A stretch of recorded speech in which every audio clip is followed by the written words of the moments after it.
This is where the camera's on. Well, hello. My name's David. I'm a person with the GoFundMe. As you can see, I'm a fair bit better, other than the occasional seizure, and I don't talk very loud, and I do have this mental lag that I didn't beforehand. I also don't move as physically as I did. That's a little rough. But I'm gonna let Danny explain why we need the money, because we owe the very generous people who are giving us money a good explanation. At least we feel like we do. So I'm gonna hand it over to Danny because she's good with the finances, because, you know, my brain is sort of broken. So, my name is Danny, and I'm David's girlfriend. We live together, so we have a household and household funds. And David has been sick since November of 2017. It started off with Greenville Memorial. Well, actually, we started off at Clemson Neuroscience. No. Shoot. Clemson Neuroscience Associates. No, it's Clemson Neurology. Oh, Clemson Neurology. We started off at Clemson Neurology. We had one appointment with them. They booked us for an MRI. They looked at us for maybe 2 minutes, and they booked us for an EEG at ANMed, and then they charged us $250. Well, later, about a week later, David had what they call a tonic-clonic, or a grand mal seizure, which there are various different kinds of seizures that we'll talk about later, and it was the first time I'd ever seen a seizure like that, and it was very scary, and I wasn't quite sure what to do. You kind of just leave them alone, don't touch them, make sure they're okay. So I called Clemson Neurology and asked them what I should do, and they told me to take them to the ER. So I talked to a couple of my teachers, because I knew I was going to have to miss class to take David to the ER to see what they wanted me to do, and a couple of the teachers suggested that I drive him to Greenville instead of taking him to Oconee, where we live. Greenville's better equipped, and they're only about an hour away. So I drive him to Greenville. We have our first ER visit. He stays there overnight.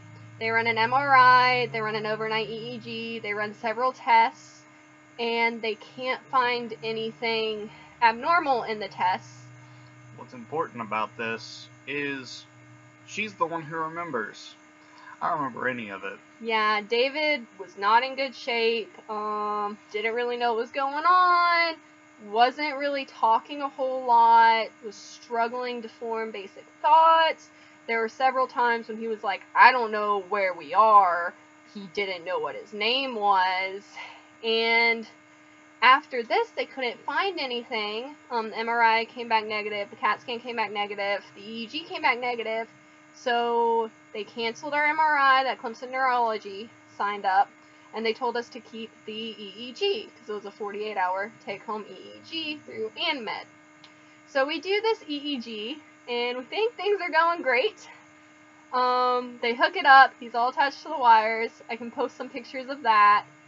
And then we get home. We do everything for 2 days. He has a lot of seizures. Excuse me. I'm gonna go deal with some side effects from my medication. Yeah. So he has a lot of seizures, like 15 maybe in the course of 2 days. We were very excited to have these caught on the EEG. We go back to ANMed in Anderson. So we live in Seneca. It's about a 45-minute drive. And they tell us that the EEG machine was not set up correctly and that it wasn't recording for some reason. So that was a bit of a bummer. So they let us keep it for another 24 hours. once again, David has multiple seizures. I know it sounds bad to be excited for a seizure, but we're excited because this is happening, we're tracking, it's something we can see. They take it off. They get a professional to look at it, to look at the brain waves, and they tell us there's nothing abnormal. I wrote down every time he had a seizure. They could look at specific dates and times on the EEG, and they didn't find anything. That was about $511. We're still working to pay that off. We managed to pay off the Clemson Neurology. So then, because we had been seen at Greenville in the ER, they let us see what we see as neuroscience associates in Greenville. And they're through the Greenville medical system, so it's all interrelated together. And we get the bill for the ER visit and spending the night overnight, and it is $3,300. So we tell Greenville that we can't pay it. We ask them if we can go on a payment plan, and they start talking to us. They find out that we are graduate students at Clemson. We live on our TA stipends. When David got sick, he had to take medical withdrawal from school, which was really hard on him because he really likes school. And because he took medical withdrawal, he no longer got paid. He actually missed his last 4 paychecks in the fall. So we pretty much were running out of money, and we talked to them and told them what was going on. And Greenville Medical was very nice, very understanding, and they cut it down from $3,300 to $130.36. So as far as Greenville Medical, we're fine there. David, in December, once again, has terrible seizure. He hits the point where he's having seizures that are lasting over 30 minutes. He can't go longer than an hour without having a seizure. This is in December of 2017. I get so worried I don't feel comfortable driving him an hour to the ER in Greenville. So instead I take him to Oconee Medical. We're in Oconee Medical. We get taken back immediately. They put us in a bed, and David immediately has another seizure. The doctors rush in, and they tell us that they don't look like normal seizures. It's nothing the doctor is familiar with. And he says that they're going to have to bus us, which means take an ambulance, to Greenville. They wouldn't let me drive him, which was okay at the time because he was so severe. My mother came down and was super helpful. They wouldn't let me ride in the ambulance with him because we're not married, even though I do have his power of medical attorney. So they take an ambulance ride down to Greenville. And that's actually one of the bills that we're trying to get help with, is the ambulance ride, because they are through EMS services. They do not use the same as Greenville Medical.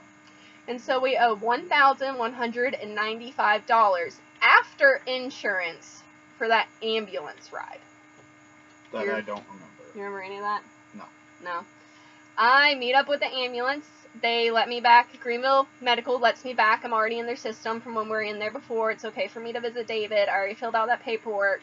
While my mom gets stuck filling out that paperwork, I notice they're getting David, who is not lucid, has no idea what's going on, to start signing medical paperwork. I'm still not 100% sure what he signed. They basically put a pen in his left hand, even though he's right-handed, and just made him draw a line as his signature. Still, no idea what he signed. When I asked about it, they asked if we were married. I told them no, and then they told me that they couldn't tell me. It was confidential. So still trying to figure that out.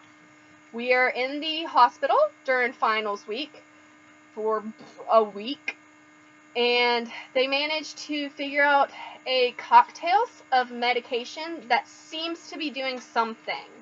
They did 2 MRIs. They did one with contrast, one without. They ran a CAT scan. They did a lumbar puncture. The day before they did the lumbar puncture, I seriously thought David was going to die. That night, his heart rate got down in the 40s. His blood pressure and oxygen levels were like 85. His blood pressure was really, really low. The nurses were not sure what to do. The doctor just kept telling them to wait and see if it got worse. In the morning, they did a lumbar puncture, and it seems like immediately after the lumbar puncture, David did better. So we thought it might have been the lumbar puncture, but it was also about 3 days after they put him on Depakote.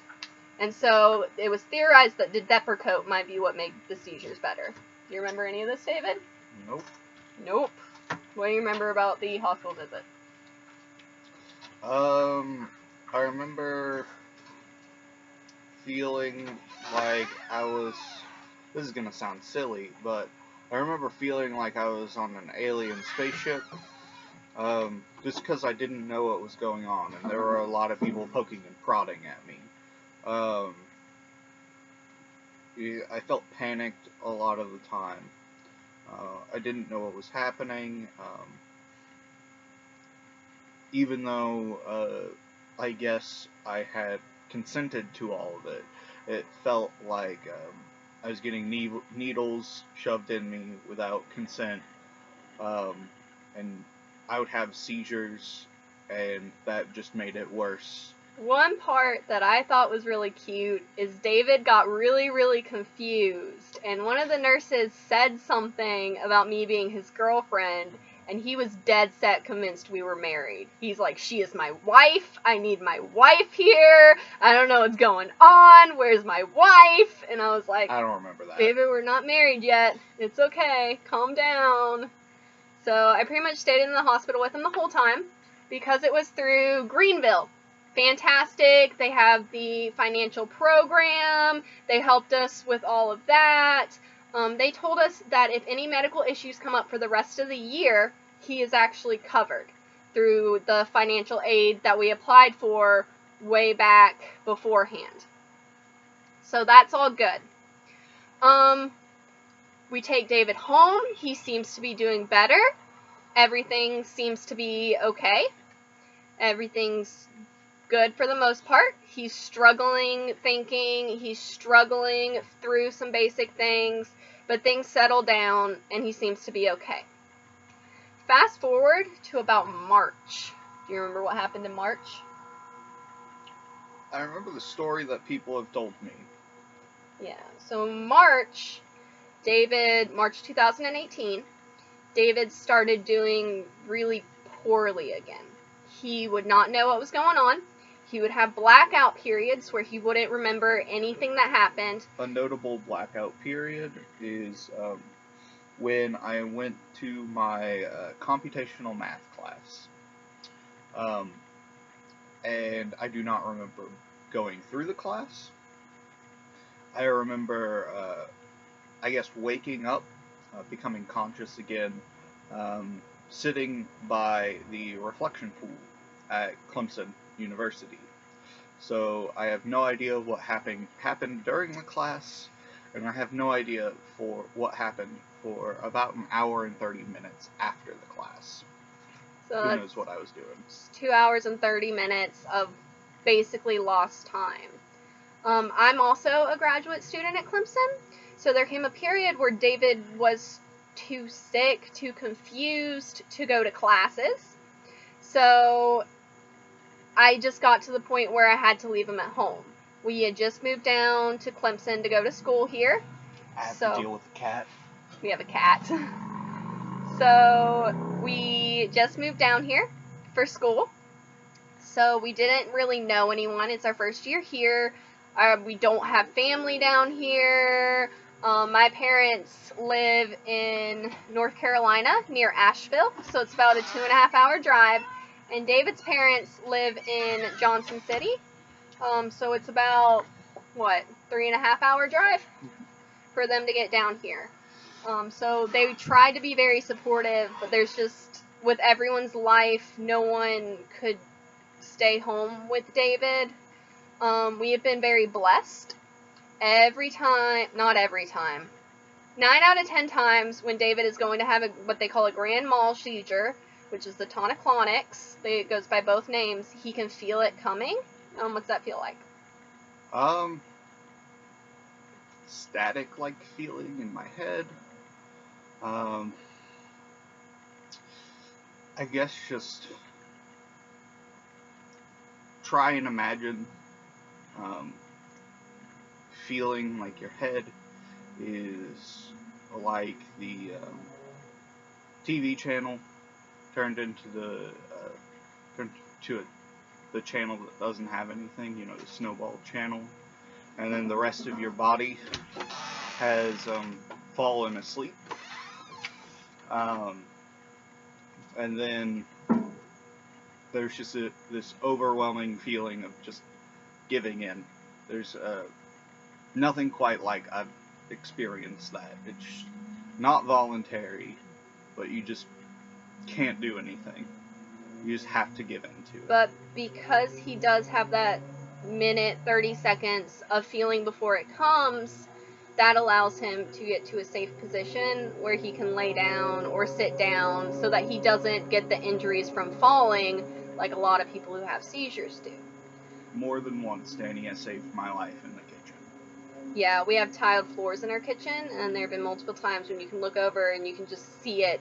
Just something in his eyes tells you he's about to have a seizure, and I've been lucky enough to get close enough to grab him before he hit that floor. So that's been very lucky. We also have 3 cats, and one of the cats, little Bonnabelle, she just seems to have a sense for this. She's very quiet and kind of reserved, but every now and again she will freak out. She will start meowing, she will jump on top of David, she will circle all around David, and the only time she really meows is when she wants food or when David's about to have a seizure. So if she's all up on David, we know David should probably sit down, he should probably lay down, and that way he doesn't hurt himself. And most of the time when she starts freaking out like that, he does end up having a seizure. So we've been lucky in that we've known them coming on. So I'm probably going to cut that to the beginning of the video. That's going to be all out of order. Yeah. That's okay. I can cut things out. Alright. So March comes around. David's at home by himself. I come home one day. It's a Friday. I come home between classes and TA training. And I ask him what he did that day. And he tells me he hasn't gotten out of bed all day. He's just laid in bed. He doesn't remember getting up. He hasn't eaten all day. That's what he tells me. So as soon as I walked in the house, the first thing I noticed is all the windows in the house are open. I mean, it's March in South Carolina. It's hot. Our air conditioning's on, and just all the windows are open. So the first thing I do is start shutting the windows. Then I notice stuff in the kitchen has been moved, like a meal has been prepared. David has no memory of this whatsoever. So as we start talking, he's laying in bed, he looks down and he notices that he has bandaged up his leg. Somehow right near the knee on the calf, his leg is bandaged. We have a lot of first aid supplies. We're used to David falling down a lot, getting scrapes and bruises, so we have a lot of stuff for that. And his leg's bandaged. I asked him what happened, and he says, I don't know how that got there. I don't remember doing it. I don't know what happened. So we take off the bandaging, and he has 3 nice little cuts on his calf. And we start looking at them. We go, these might be cat scratches. I don't know why one of our cats would scratch them there, but they might be cat scratches. So we pretty much don't think about it. I am worried about him. So I do ask my supervisor and take him to my TA meeting with me. He just sits in the classroom. We go home. Wait, what? You don't remember going to my TA meeting? I went to your TA meeting? Mm-hmm. You went to my TA meeting. No. Yeah, Lydia was there. You sat on the back on your computer the whole time. Yeah, while we were in the experiment. No idea. Yeah, he doesn't remember a lot of this, which is probably lucky. So then David has a really good friend who comes down to just kind of be with him this weekend, talk to him. He knows what's going on. And that whole weekend, David was just not there for 90% of it. He didn't know who I was. He didn't know who his childhood friend was. He didn't know where he was. At one point, he thought he was back in high school, and he started crying for his brother. because he's like, I don't know where I am. I live with my family. Where's my brother? My brother should be here. So we actually had to call his brother, get him to calm down. Very difficult to get. No idea what she's talking about. Very difficult to get him to take the medication. He's very paranoid. He's convinced I'm out to get him. So getting him to take his medication was a hassle. Finally, his friend goes home, and it's Sunday night, and I'm grading papers, and David tells me he has to go to the bathroom. So he gets up, he goes to the bathroom. I'm still grading papers. I realize that it's been a while since David's gone, so I walk back to the bathroom, and I knock on the door, and I don't get a response. So I knock on the door again, and I tell him I'm coming in, because we have a no lock door policy for obvious reasons. So I open the door, and David is sitting there with a pocket knife in the shower, because our showers have seats in them, just cutting on his wrist. Just back and forth sawing away at his wrist. There was nothing there. When you looked in his eyes, they were just glazed over. When I talked to him, he didn't acknowledge me. He didn't talk back. I took the knife out of his hand and laid it on the counter. He just kind of relaxed. I did first aid. I cleaned the wound. I put him in bed. About 3 hours later, he wakes up, and the first thing he tells me is, I'm hungry. Can I have something to eat? And then he looks down at his wrist, and he asks, why is it bandaged? He doesn't remember the incident at all. He doesn't remember cutting himself. He doesn't remember me bandaging it. He still does not remember that at all. Nope. He doesn't remember it at all. You want to come outside? You're going to be good? He was trying to take off his harness. No. Sophie, you coming outside too? You coming? Okay. Sophie, you're off leash. Don't run away. Okay. We'll crop that out. So, after this, David is seeing a counselor, which is understandable with everything he's going through. So Monday morning, as soon as their office opens, I skip class because I don't want to leave him alone at this point, and I call the counselor. And I ask him what I should do, because this is very unusual behavior for him. So the counselor tells me to take him to the ER. Let the ER know what's going on. So I take him to the ER. While we're in the ER, he's very unsure about what's going on.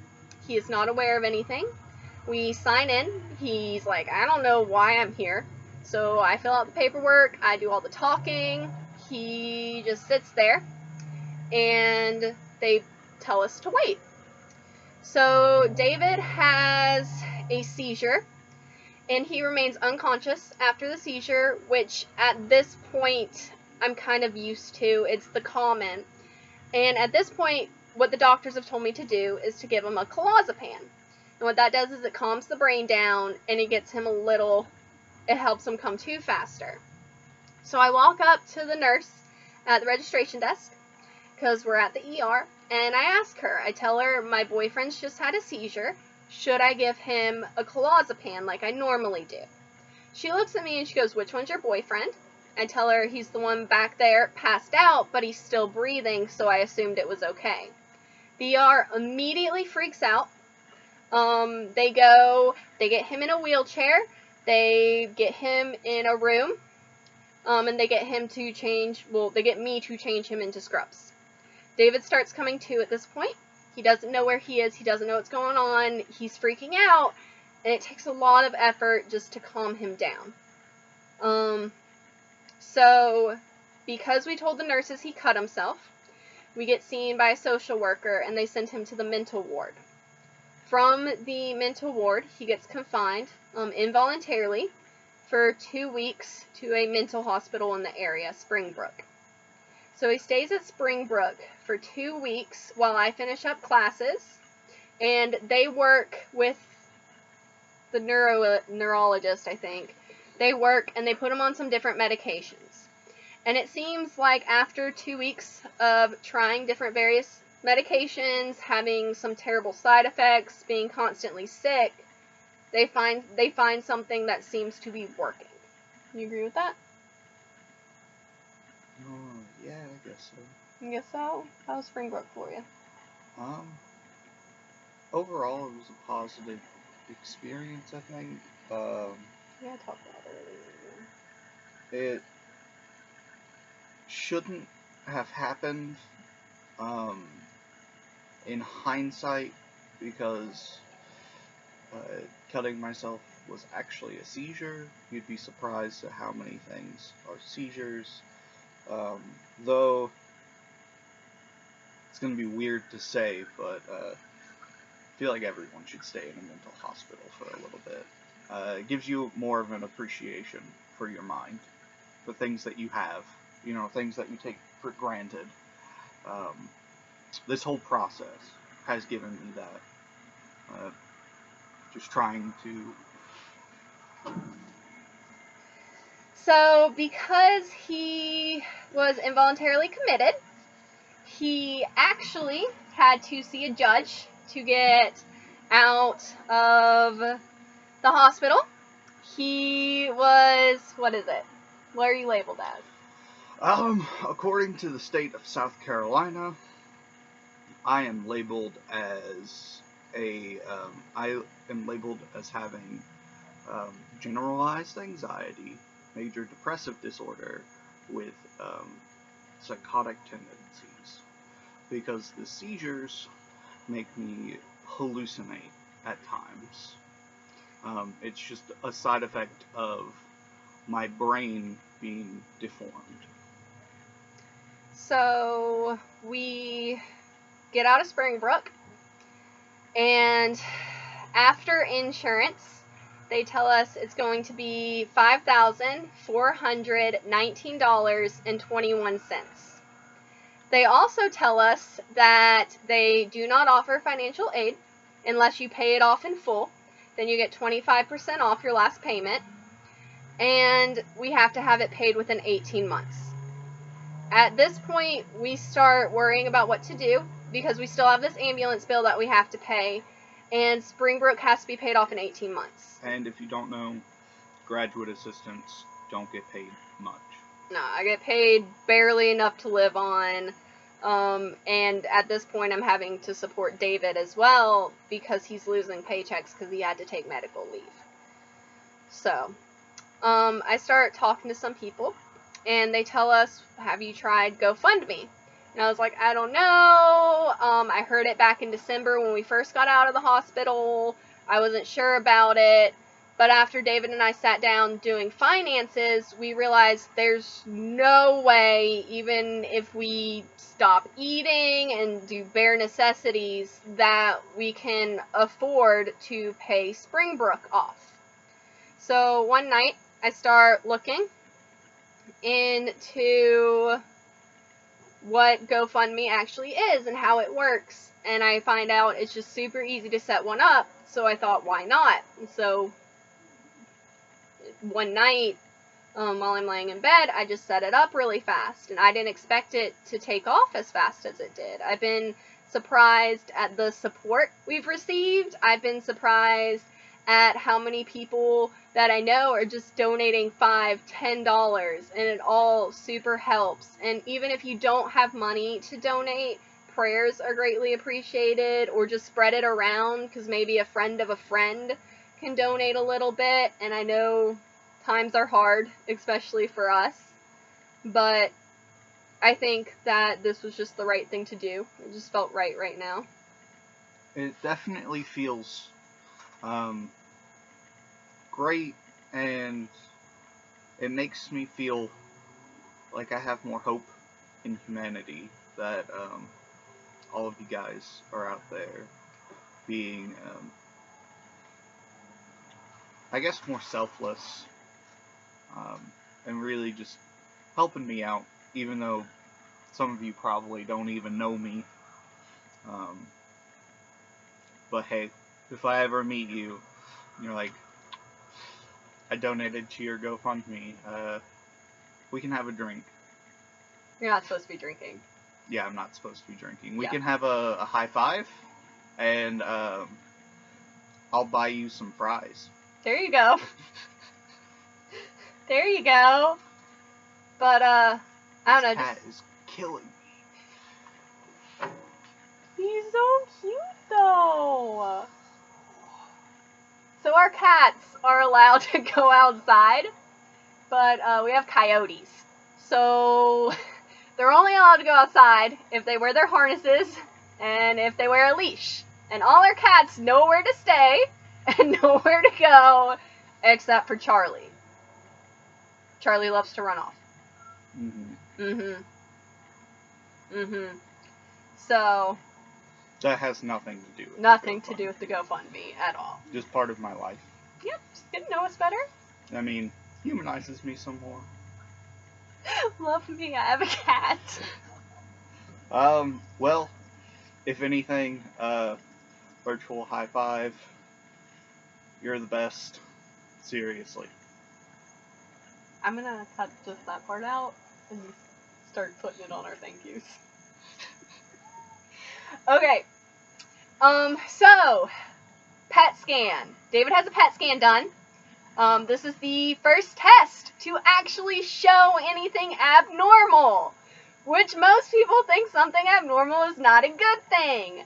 But when you are sick and all the tests come back normal, finding something that raises a red flag is amazing. It's the best. Sort of hard to cope with if it's your brain. Yeah, especially not knowing what's going on, not knowing how to treat it. So we take a PET scan. David, what does the PET scan show? For those math people out there, the PET scan shows that the right hemisphere of my brain,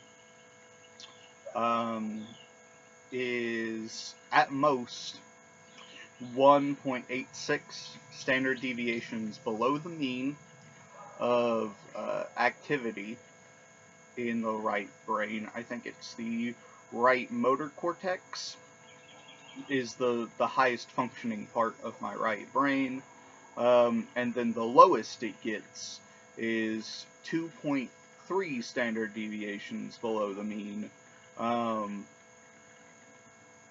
I think that's my right visual cortex. So everything on the right side of my brain doesn't work very well. For people who aren't math people out there, that means that roughly the right side of my brain works less efficiently or like less hard than 97.5% of people. And that includes all the people in the world. Yeah. Yeah. So the right side of David's brain is just not working, not firing like it should. Why doesn't it fire like it should? Neuroscience isn't that far. We have no idea. We're hoping that maybe later, after all these bills are paid off, we can go to Emory in Atlanta.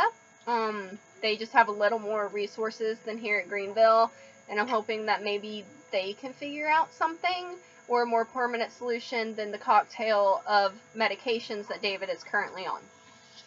Yeah, I would love to find out more, but we don't have the money to find out more. So right now I just have to keep on keeping on with the medicine, which has its side effects, its bad side effects. It's a lucky day when I can keep something down. Yeah. Yeah. So we spend about $17 to $20 in medications a week. Our insurance is about to change because he gets insurance through the school and they're changing providers. So I'm interested to see how that influences things. I've already looked at it and it looks like things might be slightly more expensive for us, but for the most part exactly the same as our insurance was last school year, because it's done by every school year. So he takes 10 pills a day. You take 10 pills a day, but you take 450. five different types of medications. Mm-hmm. I can list them off if you want me to. I don't think you need to unless you want to. I don't want to list them off. Yeah. It's not good. When David does get worse, which tends to happen, when I call our current neurologist to see what I should do or if there's anything that I can do to help, he basically just increases the medication, which in effect increases the side effects and makes David feel... How do you feel? Oh, how do I feel? Yeah, the little medication you're on. Alright. For some too much information, when I left earlier, I vomited. Now I feel a whole lot better. A lot of vomiting. We have a vomit bucket. Do you see that back there? That's Charlie. Move your shoulder.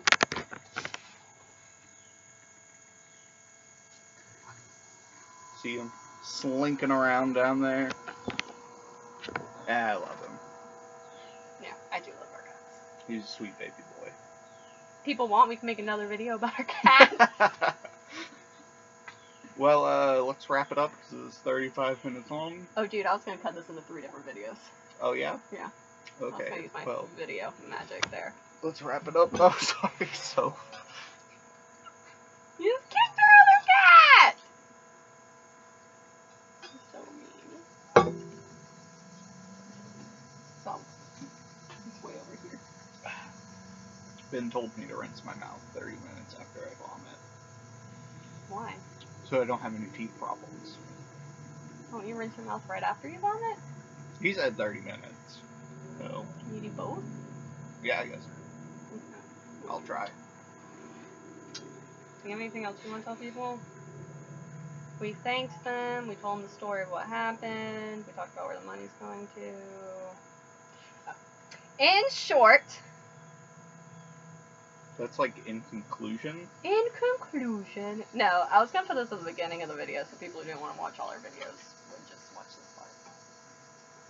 So, the quick version. Too long, did not read. So the quick version of this is the reason we want 7,000 is that we have roughly 5,500 that's going to go to Springbrook, the mental hospital that David was involuntarily committed to. Wrongly. And the other 1,500 is going to go for our EMS ambulance ride from Oconee Medical to Greenville Memorial. I don't even remember that. It happened. They made David sign paperwork. I'm sort of glad because I was told that they strapped me down. I hate being confined. Don't any of you use that against me. Do you want to be on the TV? Do you want to be on the TV? Say hello, world. Hello, world. He looks so pissed. So peeved off. Look. Look, that's you. Look, that's you. Do you see you? Do you see you?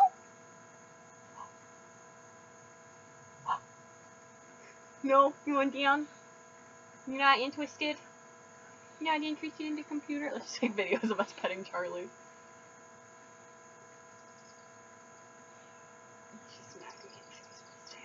This guy has no idea when I'm having a seizure.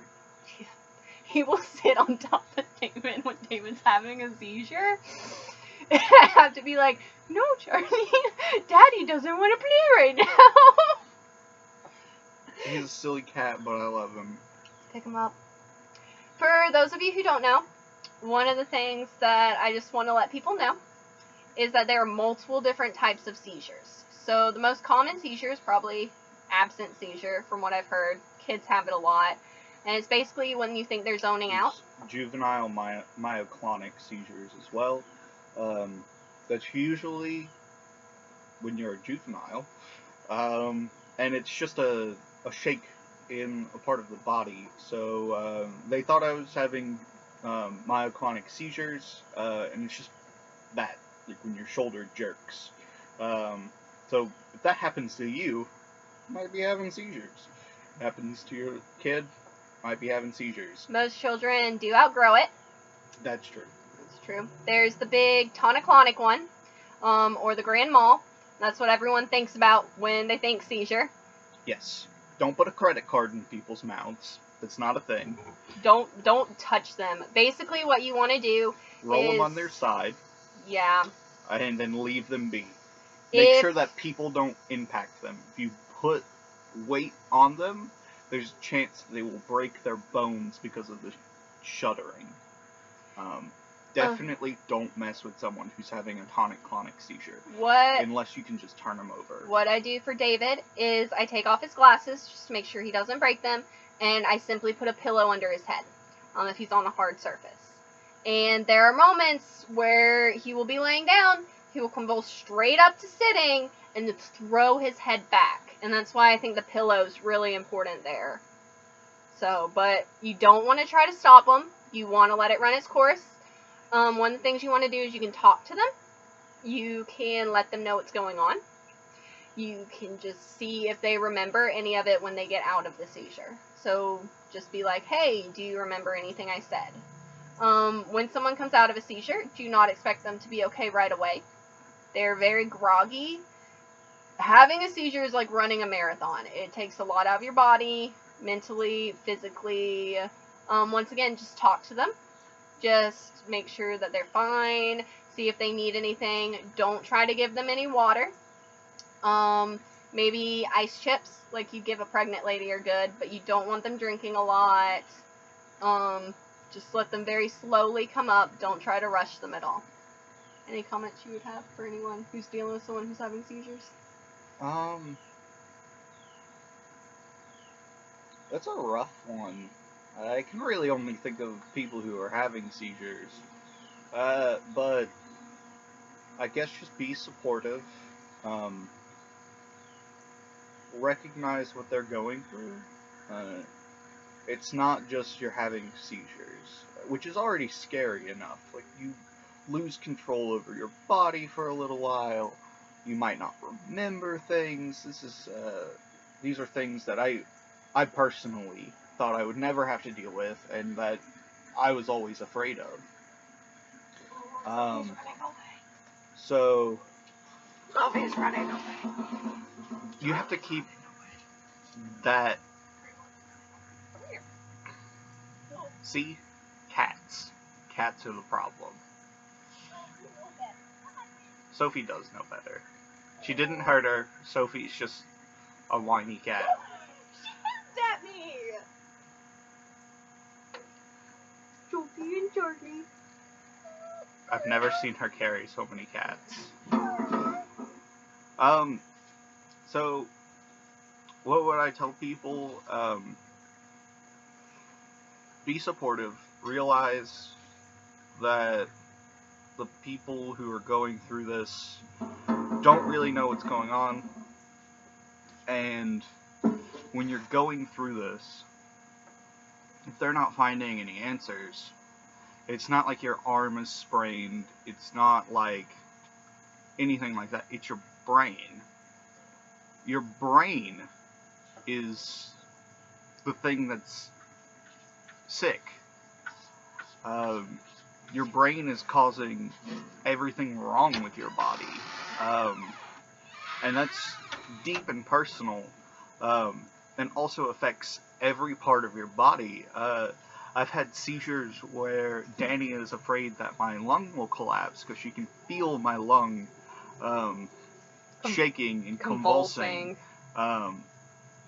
in my chest cavity. So it's not just a head problem. It's not just a muscular problem. It's all over your body. You could have a seizure, and next thing you know, your heart isn't working. So it's a lot for one person to deal with. So if you know someone who's going through it, just give them as much support and as much love as you can, and send them as much good vibes as you can, because it's a lot to go through. And I'm not saying that to get more money or anything. Earnestly, that's how I feel. Seriously, you don't have to give me any money. Just know that that's... just give them support, right? Yeah, just give them support. Seriously. It'd mean the world to me if you could just pass that on to other people who are having seizures or seizure-like activity, or any illness that deals with your brain. Mental illness, physical physical brain illness, it doesn't matter. It's something that really impacts you as a whole person. And I think that everyone needs to be more aware of that. I also want to point out that when David was cutting himself, that was a type of seizure that is common to having issues in the right side of the brain. Yes. He's not the only one to have that type of seizure. He did not cut himself because he wanted to. It's a type of seizure that leads to self-harm. The brain's very powerful. It controls everything. So when your brain messes up, it kind of messes up everything. And we honestly don't know enough about it right now for us to really do anything. And that's what the neurologist said. We don't know enough scientifically. It's not that we don't know enough. It's that the scientific community doesn't know enough. It's still an active area of research.